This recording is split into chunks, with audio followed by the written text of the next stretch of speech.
성취될 하나님 말씀은 마태복음 16장 11절에서 25절 말씀입니다. 신약성경 26쪽입니다. 마태복음 16장 11절에서 25절이 되겠습니다. 함께 교독하시겠습니다. 어찌 내가 말한 것이 떡에 관함이 아닌 줄을 깨닫지 못하느냐. 오직 바리새인과 사두개인들의 누룩을 주의하라 하시니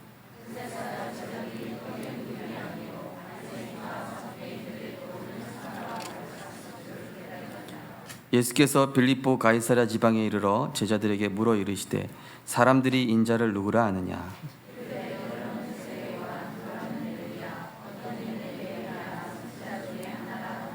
이르시되 너희는 나를 누구라 하느냐.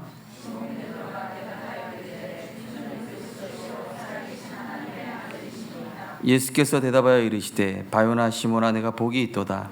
이를 내게 알게 아니는 혈육이 아니요 하늘에 계신 내 아버지시니라.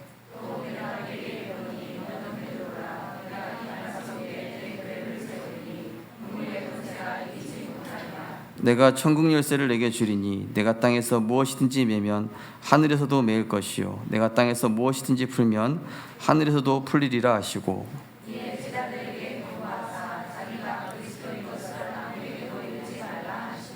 이때로부터 예수 그리스도께서 자기가 예루살렘에 올라가 장로들과 대제사장들과 서기관들에게 많은 고난을 받고 죽임을 당하고 제3일에 살아나야 할 것을 제자들에게 비로소 나타내시니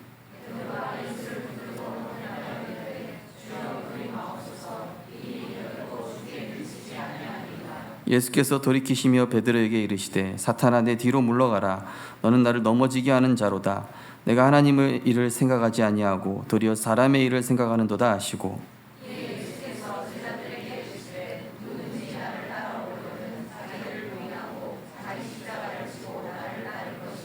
같이 읽겠습니다. 누구든지 제 목숨을 구원하고자 하면 잃을 것이요 누구든지 나를 위하여 제 목숨을 잃으면 찾으리라. 아멘. 자, 우리 옆에 계시면 축복하겠습니다. 당신은 237 나라 살릴 전도자이십니다. 하나님이 나의 영원한 기업이십니다. 내 인생을 영원한 작품으로 만들어 가실 것입니다. 우리 후대들에게 영원한 유산을 남깁시다. 할렐루야. 오늘도 하나님의 말씀이 살아서 역사하고 우리의 영혼육을 재창조하실 줄 믿습니다. 오늘 본 말씀 가지고 나를 부인하고 그리스도만을 따를 때 살아납니다 라는 제목의 말씀을 가지고 함께 나누시겠습니다. 오늘 마태복음 16장 보니까 이 바리새인과 사두개인들이 이 사실은 마태복음 15장의 후반부가 어떻습니까? 7병이어의 기적이 일어났어요. 4,000명 먹고 나온 거예요. 그러니까 한마디로 마태복음 16장은 렘넌트 대회 끝난 직후 어마어마한 축제를 하고 난 직후에 예수님이 제자들을 점검하시는 장입니다. 7병이 4,000명이 먹고 남았다니까요. 그때 이 바리새인 사두개인들이 와가지고 이 눈에 보이는 기적 좀 더 보여주십시오 이러는 거예요.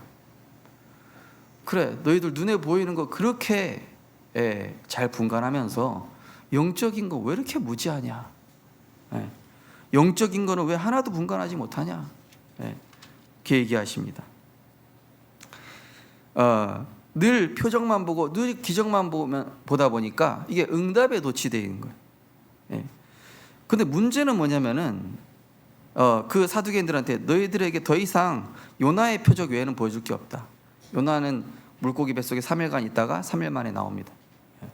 십자가에서 예수님 죽으시고 3일 만에 부활하는 게 요나의 표적이라고 하는데요. 예수님이 바리새인과 사두개인의 누룩을 주의하라. 이 누룩은 빵 부풀리는 이스트가 아니라 여기에서의 원어의 의미는 곰팡이를 얘기합니다. 썩게 하는 본질의 음식의 본질을 상하게 만드는 그 바이러스성 그 곰팡이를 얘기하는 것이죠. 그러니까 바리새인과 사두개인들의 얘기를 들으면은 사람들이 기복주의로 흐르고 육신 중심으로 흐르고 나 중심적 신앙생활을 하게 되는 거예요. 내가 원하는 하나님, 내가 원하는 그리스도. 그 예수님이 바리새인과 사두개인의 그 불신앙의 말 틀린 영적인 흐름 그거 주의해라 이거 얘기한 건데 제자들이 뭐라고 그러냐면은 야 우리가 떡을 안 가져왔다 이러고 있어요. 예수님의 말을 전혀 못 알아들은 것이죠. 예수님께서 믿음이 없는 자들이 어찌 떡이 없음으로 논의하냐. 이 앞에 7병이여 기적이 일어나고 마치 10가지 기적을 보고도 광야에서 계속 불신앙하는 모습하고 지금 예수님이 계속 기적을 병 고침 보여주고도 또 육신적인 얘기하는 이 제자들의 모습, 사두개인의 모습이나 출애굽하고 나서 계속 불신앙하는 이스라엘 모습이나 똑같은 거예요 지금. 그죠? 그제서야 제자들이 떡의 누룩이 아니라 그죠? 그래서 예수님 답답해가지고 이 빌립보 가이사랴 지방이 어떤 지방이냐? 어마어마한 바알 신상이 있고요. 그 다음에 판이라는 그 토속 신을 숭배하는 이런 곳이 있는 한마디로 우상 숭배가 만연한 이곳이에요. 예수님이 어마어마한 기적을 계속 보여주신 거예요. 예수님 물어보신 거예요 제자들에게. 사람들이 다 누구라 하냐? 다 각자에게 필요한 그리스도.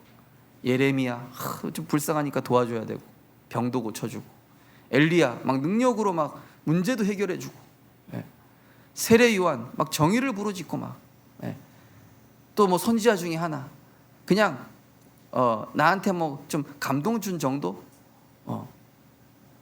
감동됐어 참 훌륭한 선생님 중에 한 분이더라.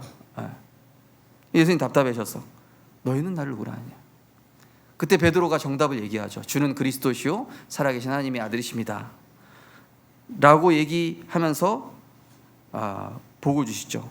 이를 내게 알게 하니는, 여러분 최고의 복은 복음을 바르게 아는 것이 최고의 복인 줄 아시기 바랍니다. 말씀을 바르게 알고 하나님을 바르게 하는 게 최고의 복이에요. 거기에서 모든 게 나와요. 내가 문제가 왔는데 말씀을 밝히 알고 있다, 그게 복이에요.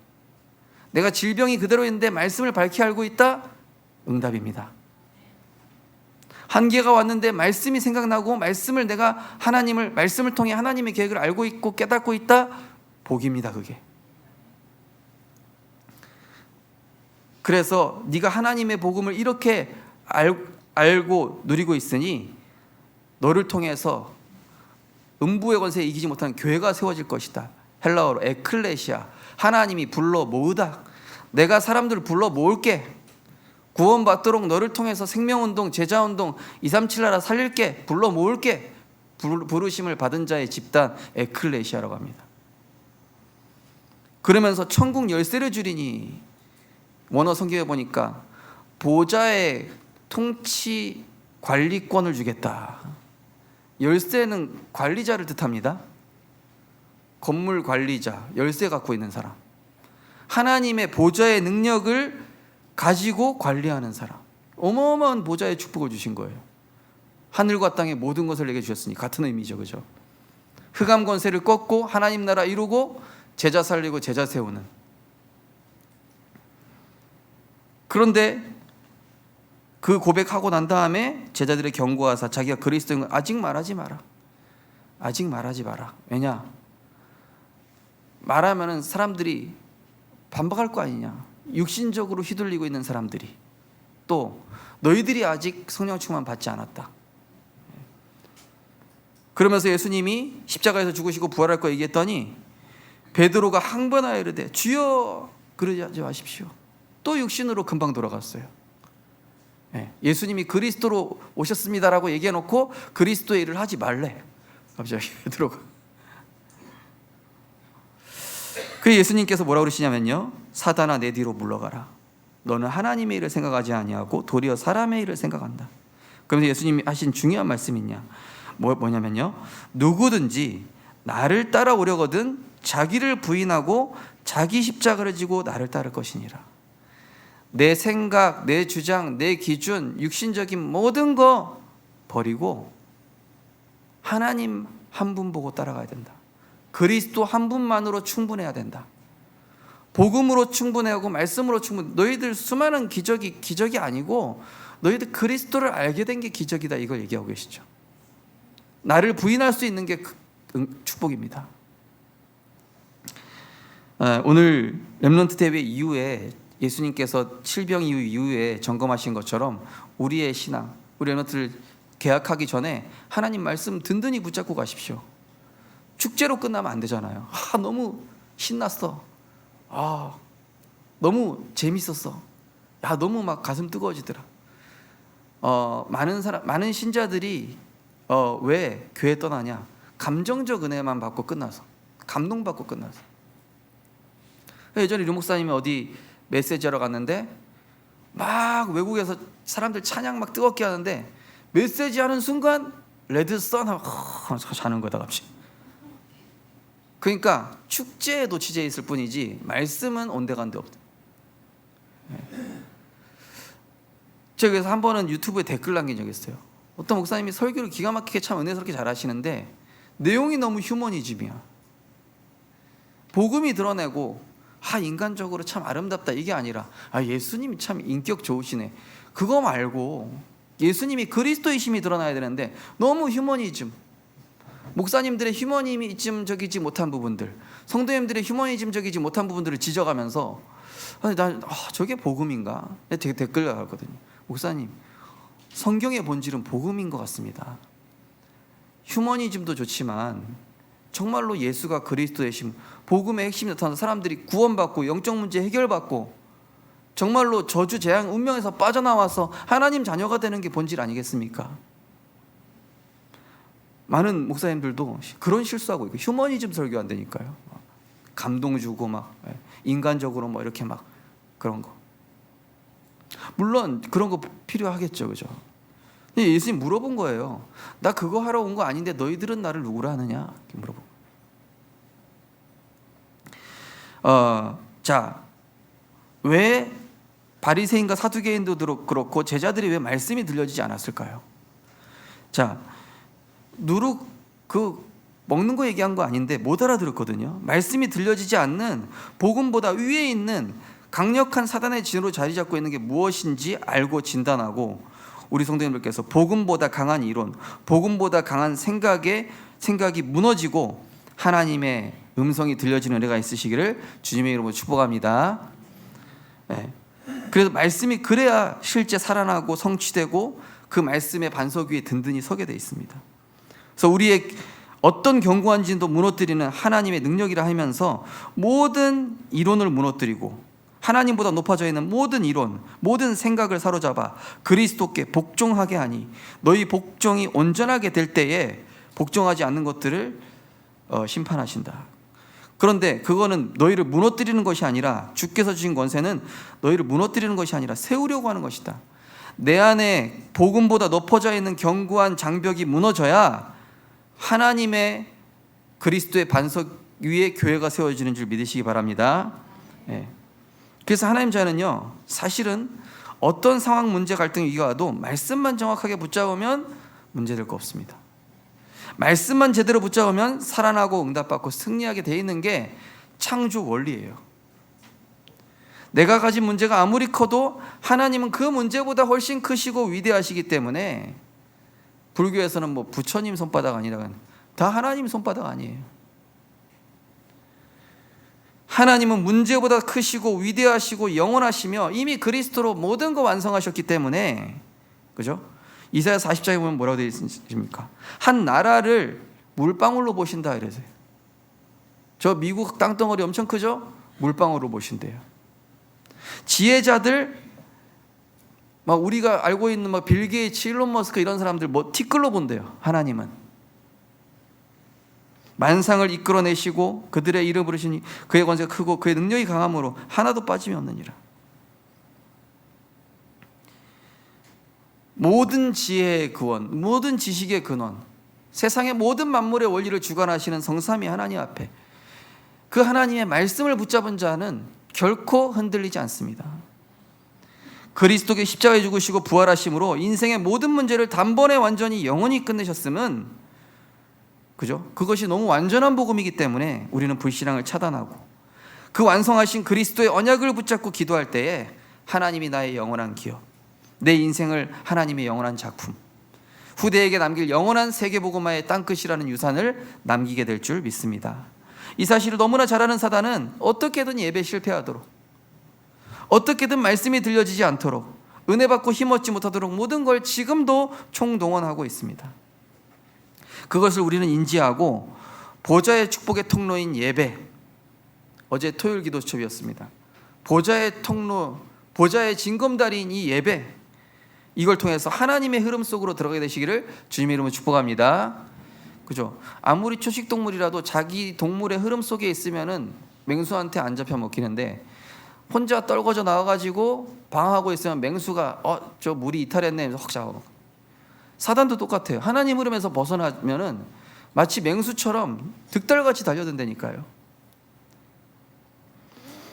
그런데 왜 하나님 말씀이 음성으로 들려지지 않는지 우리가 하나님 앞에서 점검해야 되겠습니다. 1절에 10절, 이 바리새인 서기관들 제자들마저도, 그죠? 내 생각과 경험이 더 옳다라고 잠재되어 있는 우리 안에 교만과 아집과 고집이 내 안에 견고한 망대로 자리 잡고 있기 때문에 말씀을 듣지만요, 사람의 인격 수준, 나이, 성향, 출신이라는 안경을 끼고 내 생각의 기준으로 걸러서 말씀을 듣기 때문에, 또 우리가 말씀을 들을 때 어떤 동기로 듣냐면요, 문제 해결, 만사형통, 사업 성공에 참고하기 위해서, 나 중심의 목표와 야망을 위해 사실은 하나님과 복음을 이용하고 있는 거예요. 이 바리새인과 서기관이 뭐라고 해요? 시험하여 이르되라고 나오죠. 야, 이 예수 너 참 기적 잘 일으키는구나, 한번 또 일으켜봐. 재미 들렸어. 기적 일으키니까. 그러니까 하나님을 이용하는, 많은 신자들이 복받기 위해 교회 가고, 사업 성공하기 위해 교회 가고, 자녀 잘 되게 하기 위해 교회 가는, 우리는 당연히 예배하는 존재예요. 하나님께 영광 돌리는 존재로 창조됐으며, 세계 복음화, 전도, 선교를 위해 하나님이 우리를 이 자리에 부르신 줄 믿습니다. 그게 본질이에요. 원래 우리가 왜 말씀이 안 들려집니까? 원래 우리 인간은 하나님 중심, 예배 중심, 말씀, 기도 중심, 전도, 선교 중심으로 창조되었는데, 하나님 떠나고 나서 나 육신 물질, 성공 출세, 여기 세상 성공 출세, 여기로 오직 되어 왔어요. 사실은요, 우리가 드라마 보다가, 세상 뉴스 보다가 예배 드리죠. 예배 잘 안 됩니다. 중간에 그거 계속 생각나요. 사단이 계속 옆에서 다른 거 집어넣는 거예요. 그게 누룩입니다. 누룩이 처음에 곰팡이가 피기 시작하면은요, 서서히 정상적인 것도 다 망가뜨리죠. 그죠? 빵에 곰팡이 피면은 조그맣게 폈다가 전체 다 썩습니다. 불신앙이라는 것도 마찬가지예요. 이 바리새인과 사두개인의 누룩, 불신앙의 누룩이라는 것은 작은 걸로 대적이 한 길인데, 그걸 파고들어서 내 신앙 전체를 무너뜨려 버리는 거예요. 또 많은 사람들이 왜 이 말씀이 안 들립니까? 경제 상황, 가정 상황, 미래 문제, 자녀 문제가 변하지 않고 있는데, 아니 하나님 살아계신 왜 안 변해? 내가 안 변하고 있어. 나는 안 변하고 있으면서 하나님이 빨리 변하시기를. 내가 지금 근본적으로 뭔가 안 바뀌고 있으면서, 그죠? 원래는 내 탓인데, 그러다 보니까 자꾸 포장하는 신앙생활, 거칠이 하는 신앙생활, 때우기식 신앙생활을 하다 보니까, 그렇죠? 혹시 나의 남편, 아내, 자녀가 잔머리로 신앙생활한다, 내가 혹시 하나님께 잔머리 하지 않았는지 봐야 돼요. 저는 이거 보면서요, 진짜 제 신앙을 점검하게 되니까, 내 모습이었구나, 내 모습이구나. 우리 안에 복음보다 먼저 들어간 세상의 틀로부터 이 틀이 무너져야만 복음이 복음으로, 말씀이 말씀으로 들려질 수 있어요. 그래서 너희를 나는 누구냐 하냐, 예레미야. 복음보다 긍휼, 복음보다 자비, 복음보다 구제, 복음보다 행실, 인격, 복음화보다 사람의 입장에서 보다 보니, 그 사도행전 6장에 보면은요, 이 제자들이, 사역자들이 구제와 봉사에만 빠져 있어가지고 막상 해야 되는 전도사역, 복음 증거사역 안 하고 구제와 이 선행에만 빠져 있는 거예요. 그래가지고 7지사 세울 테니까 우리는 말씀과 기도 전무하면서 제대로 사역하겠다. 이 예레미야, 불쌍한 사람들. 엘리야, 복음보다 능력, 증거, 결과. 당장 엘리야도요, 막 불 내리고 물 내리고 막 기적이 베풀었다가 그거 더 이상 안 나타나니까 하나님 나 다 죽게 생겼습니다. 눈으로 보니까 지금 죽게 생겼어요. 그러니까 로뎀나무 아래에서 역사 안 일어나니까, 문제 상황 해결 안 되니까 로뎀나무 아래 쓰러져 버렸어요. 세례 요한, 복음보다 윤리, 도덕, 선행. 뭐 저런 게 예배 오냐? 창녀는 교회 오면 안 되지. 도박 중독자는 오면 안 되지. 마약 중독자는 오면 안 되지. 교회는 바른 사람이 와야지. 뭐 바른 사람이 옵니까? 그리스도가 필요해서 온 건데, 복음으로 치유받고 복음으로 결론 나고, 그래서 그 사람 제자화 될 때까지. 교회의 벽이 너무 높은 거예요. 경건한 사람만 와야 돼 이러면서. 복음화보다 삶을 잣대로 두는, 삶이 무너진 사람은 교회에 접근할 수가 없는 거예요. 나는 죄가 너무 많아서 교회 갈 수 없습니다. 아니요, 수고하고 무거운 짐진 자들아 다 내게로 오라 했습니다. 그래서 헤롯 선전이 무너진 거예요. 선지자 중에 하나, 참고가 될 만한 좋은 얘기, 하나의 의견, 이론, 다양한 지식과 정보 중에 하나지. 이 복음은 아니라니까요. 우리 인생의 유일한 답이요, 흑암의 권세를 꺾을 수 있는 유일한 능력이며, 세계를 치유할 수 있는, 시대의 영적 문제 해결할 수 있는 완전한 답인 줄 믿으시기 바랍니다. 인격, 교양, 기본 갖춰져서 교회에 오는 게 아닙니다. 그리스도가 필요한 자들이 모인 곳이 에클레시아, 교회입니다. 하나님이 불러서 오신 거예요. 에클레시아라는 단어가 교회라는 뜻인데, 이거는 하나님이 부른 자들이 모인 곳이라는 뜻입니다. 거기에 기준이 있을 수 없어요. 복음이 필요하면 오는 겁니다. 자, 그래서 우리 성도님들 예배하시면서 오늘 기도하시고 기도하시면서 예배하시기를 주님의 이름으로 축복합니다. 예배하시면서 기도하시고 기도하시면서 예배하세요. 그래야 말씀입니다. 질병이어 사건으로 4,000명 먹이신 이후에 마치 렘넌트 대회 끝난 다음에 예수님이 신앙 점검하는 거예요. 그래, 말씀 들은 거 한번 제대로 들어갔는지 보자 하고 예수님이 사람들이 나를 누구네, 사두개인들 찾아오더니 또 기적 보여줘, 또 쇼 한번 보여줘 이러고 있는 거예요. 요나 기적 외에는 보여줄 게 없는데, 그랬어요. 예수님께서 베드로의 신앙을 고백을 들으신 이후에 그리스도를 아직 말하지 마라 그래요. 20절에요. 왜 그렇습니까? 복음에 대한 충격은 받았고 신분적 구원은 받았지만 각인 뿌리 체질이 바뀌지 않았어요. 신분적 구원 받았다니까. 예수님 영접했다니까요. 사랑의 하나님, 나는 죄인입니다. 마귀에게 종로로 산 내가 그리스도 주인 되었습니다. 그거 해야 돼요. 그런데 뭐가 안 바뀌었냐? 가정 가문의 영적 문제로 삶의 중심, 선택의 기준, 시선과 관심, 이 방향이 하나님과 여전히 안 맞아요. 이스라엘 백성이 출애굽했거든요. 너희들이 이제 가나안 땅 가서 세계복음하러 가나안 땅 가는 것이다 이러는데도 왜 먹을 거 안 주냐? 계속 모세한테 그랬죠.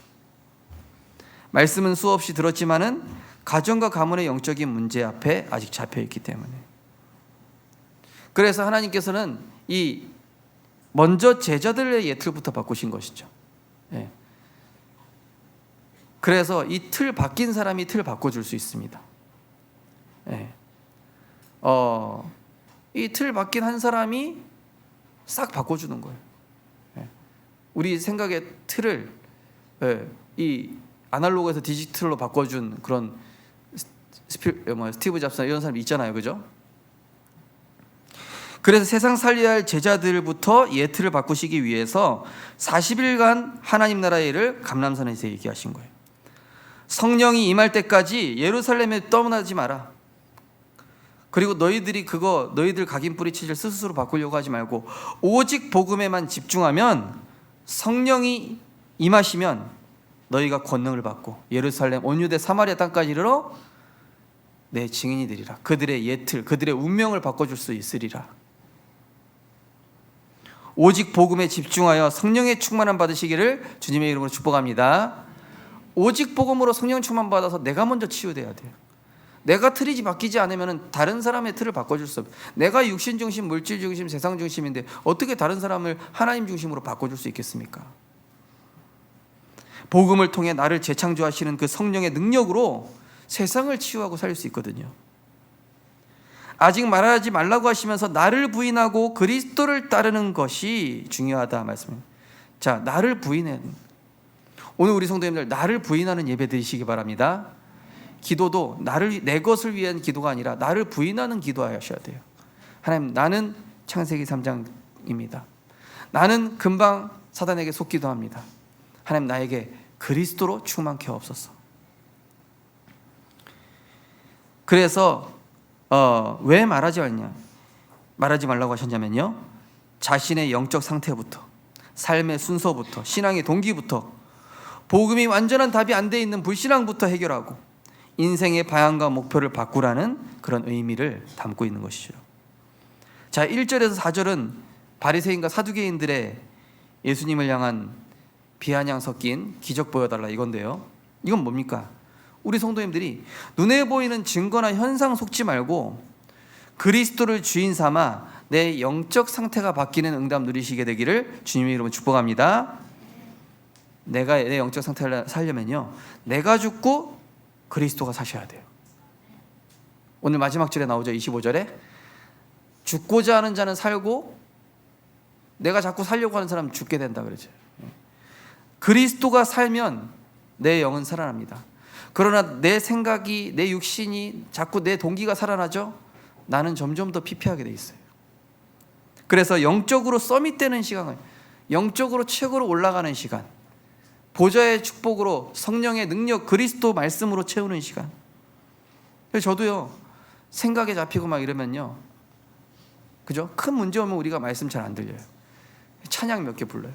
찬양, 보혈 찬양, 그리스도 신앙 고백하는 찬양 부르고 나면은 내 안에 흑암이 걷히더라고요.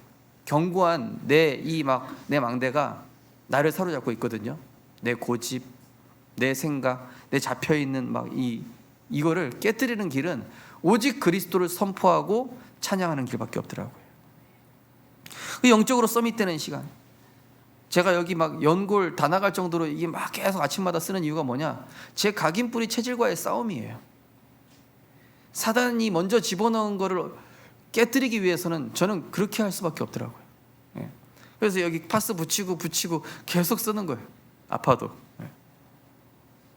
왜냐, 이 아픈 것보다 창세기 3장 문제에 빠지는 게 더 싫기 때문에. 내가 여기 관절이 아픈 것보다 내 창세기 3장 문제 드러나서 다른 사람에게 상처 주는 게 더 안 좋기 때문에. 5절에서 12절은 이제 제자들에 대한 얘기입니다. 바리새인과 서기관, 너희들 왜 또 바리새인과 사두개인처럼 동조돼 가지고 너희들도 왜 내 말귀 못 알아듣냐? 예수님이 동화돼 버렸어요. 우리가 세상 나가 보십시오. 이런 얘기 저런 얘기 듣다 보니 거기 동화되고 동조돼 가지고 영적인 얘기 하나도 안 들어와요. 누룩이라고 굳이 표현한 이유가 뭡니까? 바이러스, 곰팡이거든요. 곰팡이는요, 물질의 본질을 바꿔버립니다. 물질의 본질을 바꾸는 게 곰팡이, 썩는 거예요. 내가 그리스도라는 본질, 하나님의 말씀의 본질을 붙잡아야 되는데 생각을 오염시켜서 육신 중심, 세상 중심, 세상 기준으로 돌아가게 하는 이 곰팡이. 그래서 우리 성도님들은 말씀의 본질을 파악하시고 말씀하시고자 하는 복음의 핵심을 늘 붙잡고 집중하게 되시기를 주님으로 축복합니다.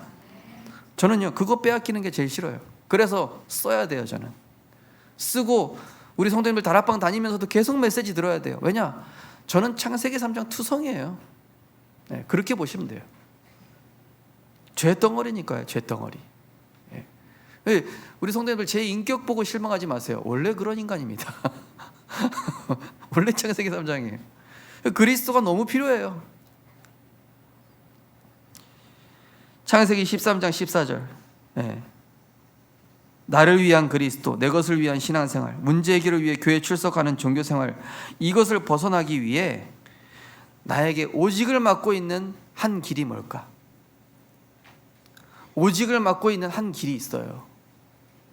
그게 돈일 수도 있고요, 성공일 수도 있고, 자리일 수도 있고, 뭐 내가 목표하고 있는 뭔가일 수도 있습니다.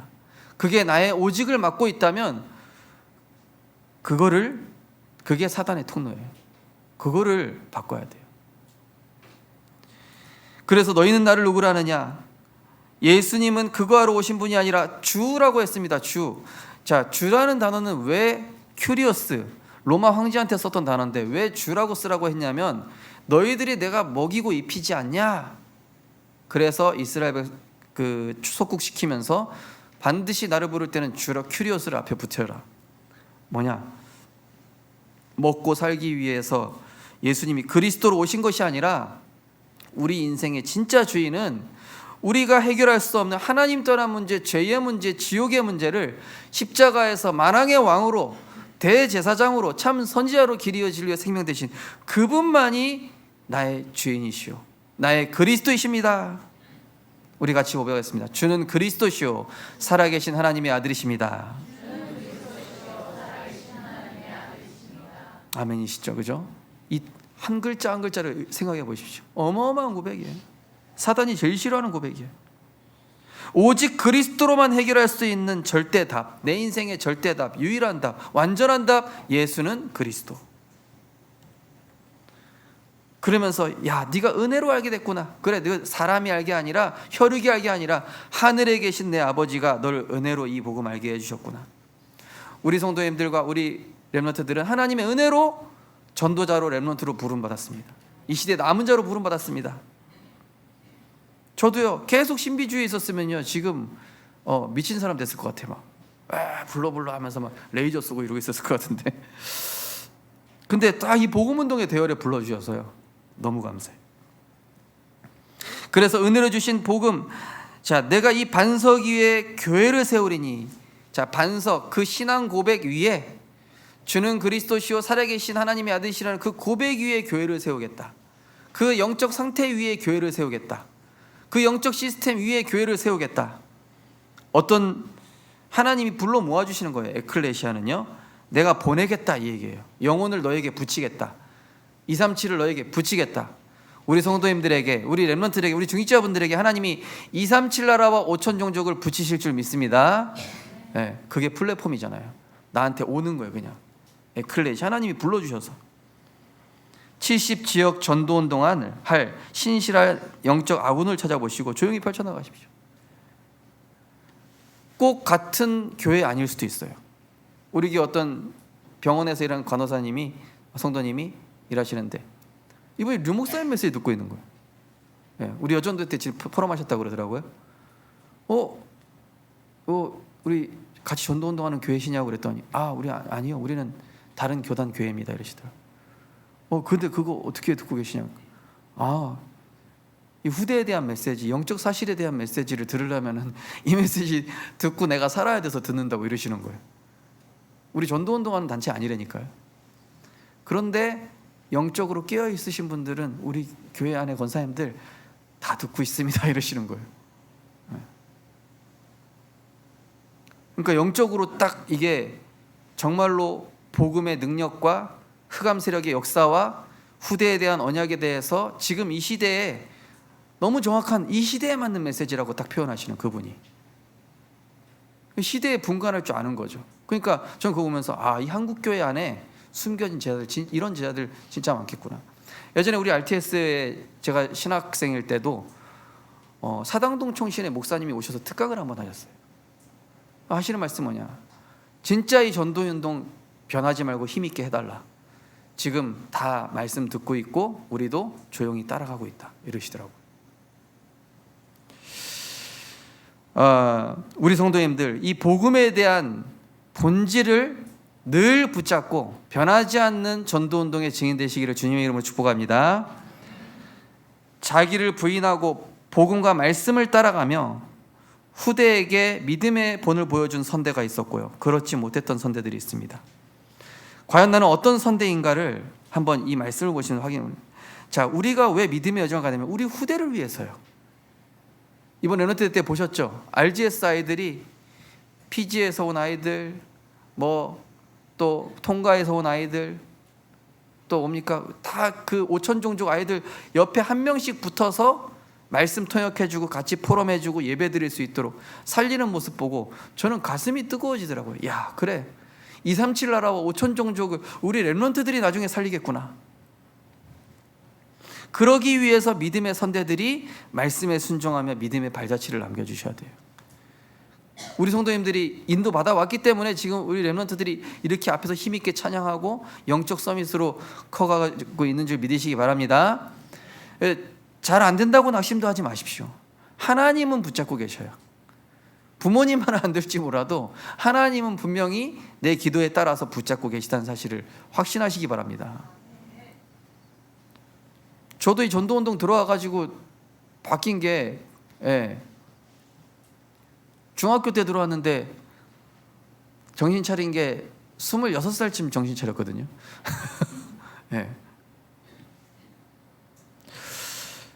자, 어떤 선대, 정말로 자기를 부인하고 복음을 따라갔던 선대, 모리아산에서 이 선대 아브라함이 하나님 말씀 붙잡고 자기 생각을 부인한 거예요. 그래, 하나님 분명히 약속 지키실 것이다. 그러면서 모리아산에서 이삭을 바치려고 하는 순간 하나님은 아브라함을 축복하셨죠. 그 믿음을 보고 배운 거예요. 그래, 우리 아버지는 육신을 따라 선택하지 않고 나를 진짜 사랑했기 때문에 하나님 말씀에 순종한 거구나. 그 믿음을 보고 배운. 그걸 본 이삭은 나중에 르호봇이라는 축복을 받게 되고요.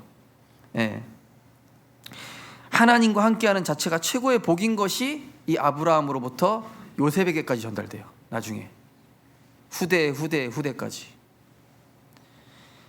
또 이런 후대도 있습니다. 자기 영광을 위해 살다가 악령에 잡힌 선대 사울왕.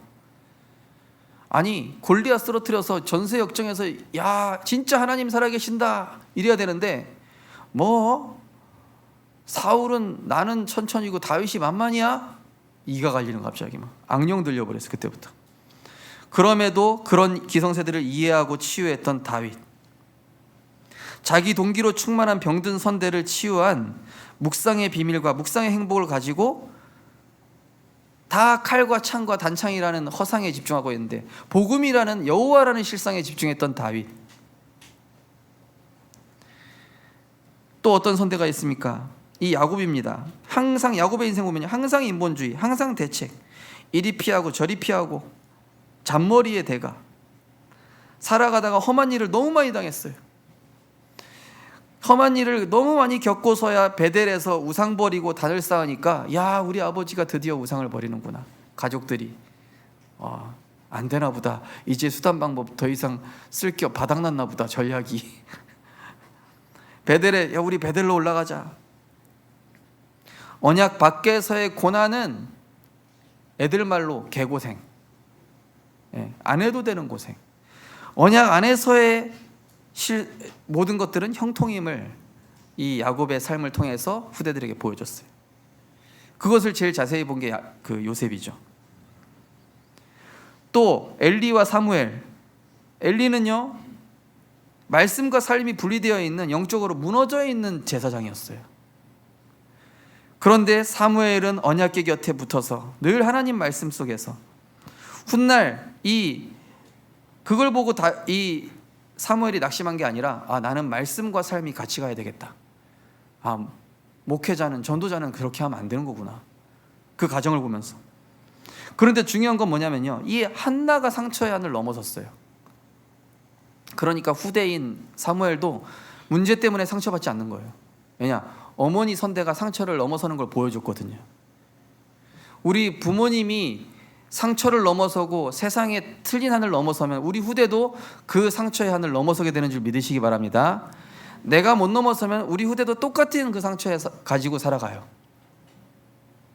내가 예를 들어 비교의식 가지고 있다, 내가 어떤 가정 가문의 특정한 영적 문제 그거를 넘어서지 못하면요, 후대들이 그걸 또 겪어야 돼요. 근데 사무엘은 어머니가 그 상처의 한을 언약적인 한으로 바꿨잖아요. 나실인, 세계복음할 나실인. 그러니까 똑같이 누굴 세워요? 다윗을 세우잖아요. 모두를 살리는 플랫폼 파수망 안테나가 돼. 오랜 애굽 생활에서의 이 노예 생활로 육신근성, 세상근성, 물질근성되어 있는 찌들어버린 이 불신앙하는 선대들 보면서 여호수아 갈렙은 낙심하지 않았습니다. 어른들은 애굽에서 너무 오랫동안 언약을 놓쳐서 저렇게 됐구나.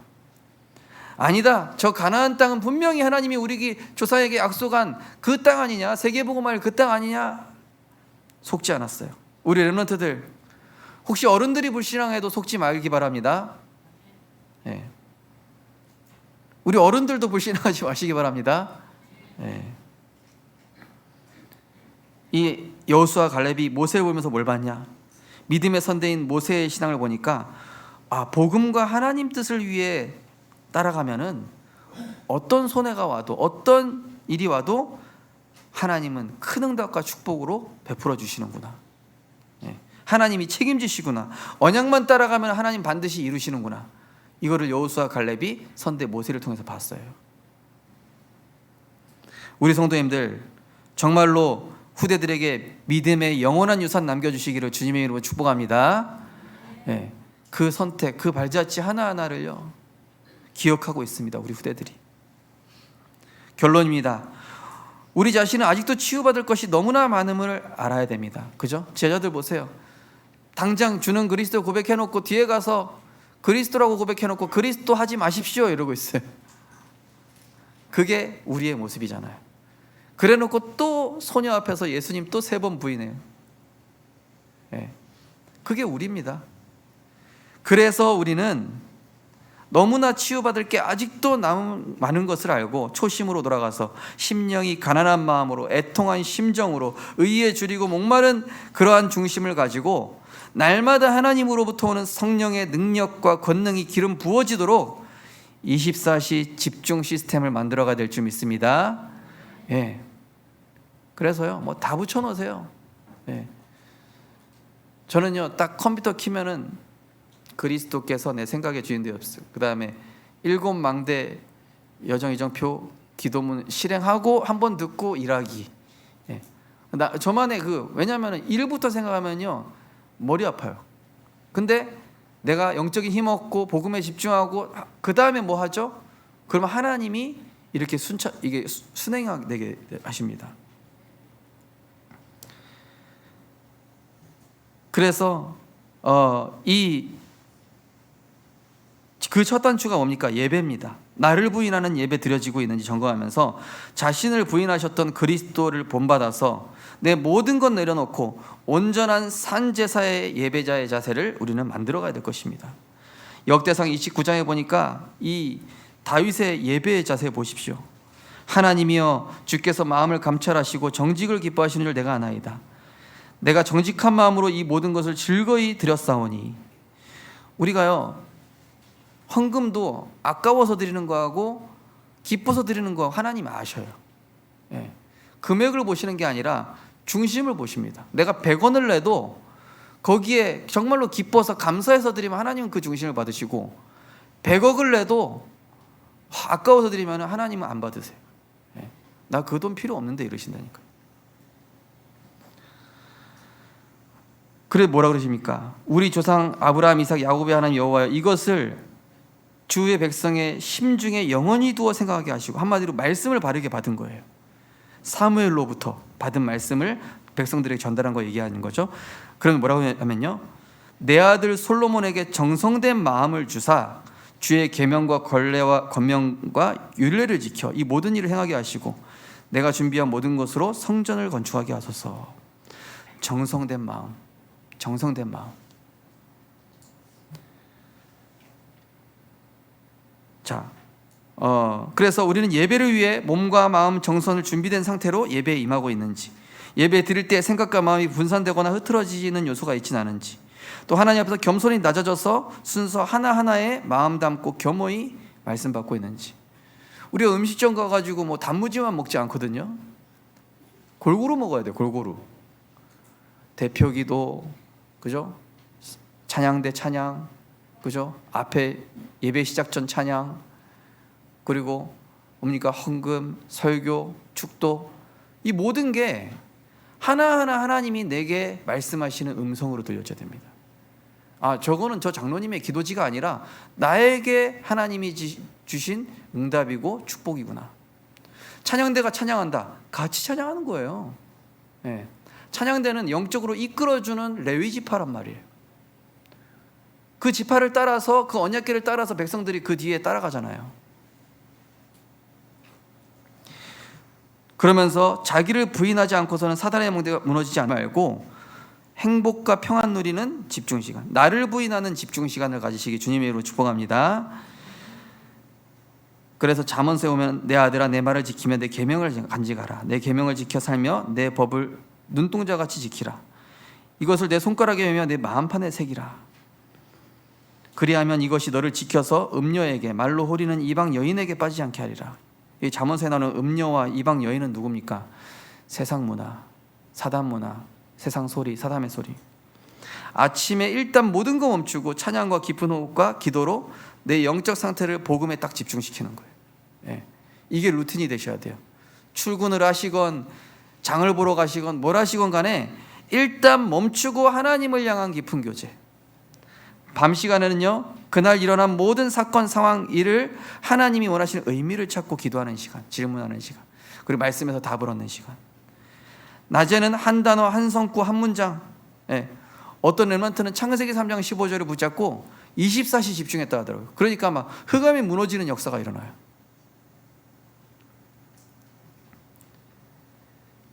그 낮에 한 단어 묵상하는 이거 계속 되뇌이다 보면요, 24기도 만들어집니다.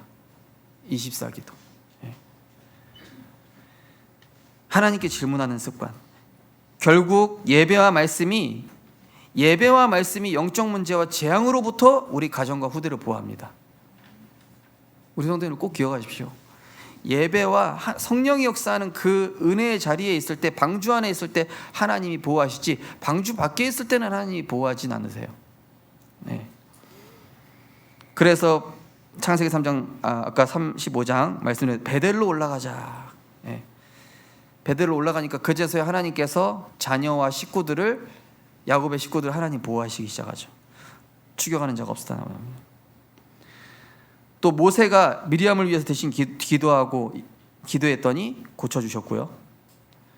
또 사무엘이 그곳에서 여호와를 위하여 제단을 쌓고 번제와 화목제를 드렸더니 이에 여호와께서 그 땅을 위한 기도를 들으시매 이스라엘에게 내리는 재앙이 그쳤더라. 우리 부모님들께서는 제자들에게 영적인 축복을 먼저 받도록 항상 권면하고 지도하시고, 그러면서 기도의 배경이 되어 주셔야 돼요. 잘 안 돼도 기도의 배경 되어 주십시오. 우리 자녀가 변하는 게 없는 것 같아도 하나님은 분명히 시간표를 가지고 움직이고 계시다는 사실을, 기도의 끈만큼은 절대로 놓지 마십시오. 내 자녀에게 부지런히 가르치며 집에 앉아있을 때든지 길을 갈 때든지 누워있을 때든지 항상 강론할 것이며, 또 부모님들께서는 자녀들에게 경험적 지식적인 말보다 스스로 말씀 앞에 서고 말씀을 붙잡고 선택하고 결정할 수 있도록. 예를 들어서 집에 무슨 일이 일어났다, 우리 가정에 무슨 일이 일어났다, 그럼 야 빨리 저기 아빠한테 전화해. 야 빨리 뭐 저기 해결할 당장 해결해야 되는 일 아니면은요, 급하게 생각하지, 조급하면은 문제 와요.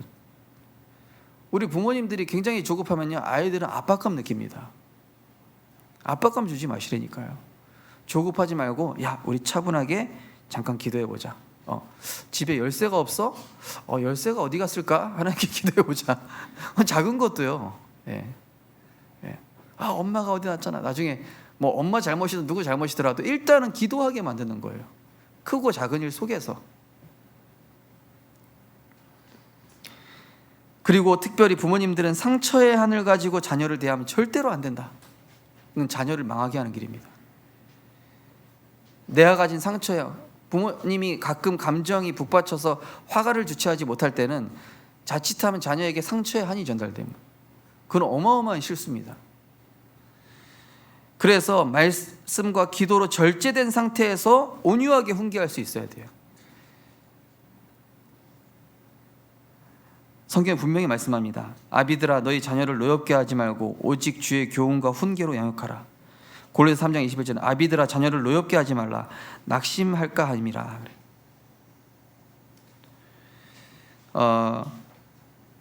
저는 우리 송은이 사모님한테도 당신 체면 때문에 이 자녀 고생하기 그 조은이한테 이렇게 하지 마라. 그 몇 번 얘기했어요 제가. 보통 이제 우리 성도님들께 보여드리기 위해서 뭘 해야 될 때가 있어요. 근데 제가 그거를 별로 안 좋아해요. 예. 물론 그 부분도 중요하지만은 기도해 보자 우리. 예. 조금 어려운 부분일 수도 있는데, 예. 자, 이번 한 주간 나를 부인하고 그리스도를 따르고, 정말로 7병 이후에 4,000명이 먹고 난 이후에 예수님께서 제자들을 점검하신 내용입니다. 우리 렘넌트 대회가 끝났습니다. 또 이번 주 여름 성경학교를 앞두고 있습니다. 우리 매 순간 본질로 돌아가서 바리새인과 사두개인의 누룩을 주의하고, 정말로 나를 부인하고, 나는 오늘도 하나님 은혜 받아야 됩니다. 나는 오늘도 그리스도가 필요합니다. 나는 오늘도 하나님 앞에서 온전한 예배 드리기 원합니다.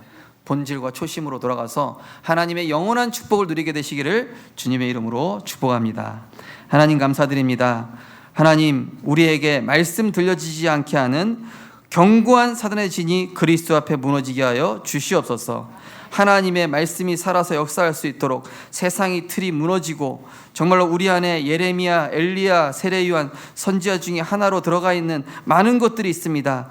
하나님, 오직 성령의 능력으로, 오직 그리스도에 집중함으로 우리의 영적 상태와 삶의 순서와 신앙의 동기를 치유하여 주옵소서. 복음이 모든 것이 되게 하시고 세계 복음화가 삶의 방향이요 이유이며 목표가 되게 하여 주옵소서. 예수 그리스도 이름으로 기도드리옵나이다. 아멘.